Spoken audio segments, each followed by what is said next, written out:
Depuis toujours, la Lune rythme le temps. Visible, changeante, régulière, elle offre un repère simple, presque instinctif, que l'être humain a observé bien avant de mesurer le temps avec précision. Aujourd'hui encore, même dans un quotidien structuré par des agendas numériques et des horaires fixes, son cycle peut servir de guide pour organiser ses activités de manière plus fluide et plus cohérente. Le cycle lunaire dure environ 29 jours. Il se décompose en plusieurs phases, chacune portant une tonalité particulière.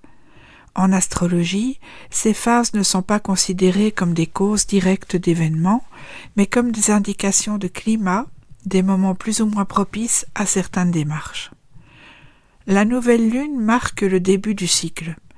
Le ciel est sombre, la lune est invisible. C'est un moment de retrait, de recentrage. L'énergie est tournée vers l'intérieur. Cette phase se prête à la réflexion, à la définition d'intentions, à la mise en place de projets. Il ne s'agit pas encore d'agir de manière visible, mais de préparer et de poser les bases. Dans une organisation du quotidien, cette période peut être utilisée pour réfléchir à ce qui doit être initié. Quels sont les projets à venir, les décisions à prendre, les directions à explorer?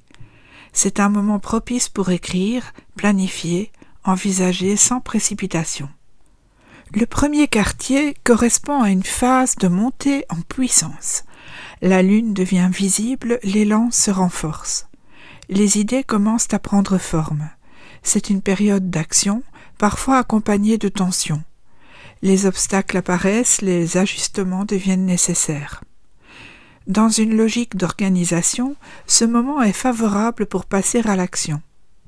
Ce qui a été pensé lors de la nouvelle lune peut commencer à se concrétiser. Il est possible de rencontrer des résistances, mais elles permettent d'affiner le projet, de le rendre plus solide. La pleine lune représente un point d'aboutissement. La lune est entièrement éclairée, visible dans toute sa présence. Cette phase met en lumière ce qui a été engagé. Elle peut correspondre à une réalisation, à une prise de conscience, à un moment de clarification. Dans le quotidien, cela peut être un temps pour évaluer, pour observer les résultats, pour comprendre ce qui fonctionne et ce qui doit être ajusté. Les émotions peuvent être plus présentes, les réactions plus vives. Il est alors utile de prendre du recul pour ne pas agir uniquement sous l'impulsion du moment. Le dernier quartier marque une phase de décroissance. L'énergie diminue progressivement. Ce n'est pas un moment pour lancer de nouveaux projets, mais pour trier, alléger, terminer ce qui a été commencé. Dans une organisation personnelle, cette période peut être consacrée au rangement, à la finalisation des tâches, à la prise de distance par rapport à certaines situations.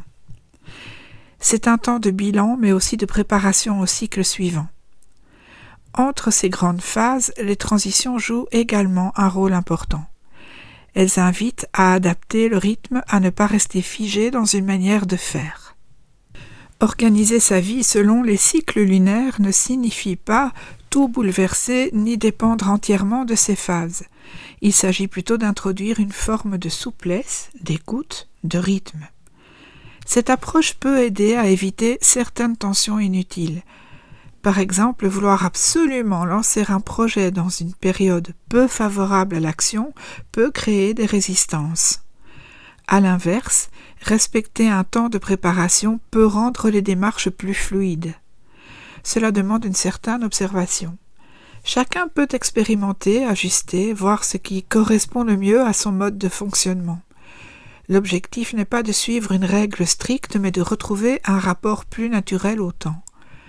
La Lune nous montre que tout évolue par cycle. Rien n'est figé, tout se transforme. Intégrer cette idée dans l'organisation du quotidien permet d'accepter les phases de ralentissement comme celles d'élan sans chercher à être constamment dans l'action. Organiser sa vie selon les cycles lunaires, c'est finalement apprendre à respecter ces mouvements. C'est accepter qu'il existe des moments pour commencer, pour agir, pour observer et pour terminer. et c'est dans cette alternance que peut se construire une organisation plus équilibrée. À bientôt pour un prochain épisode.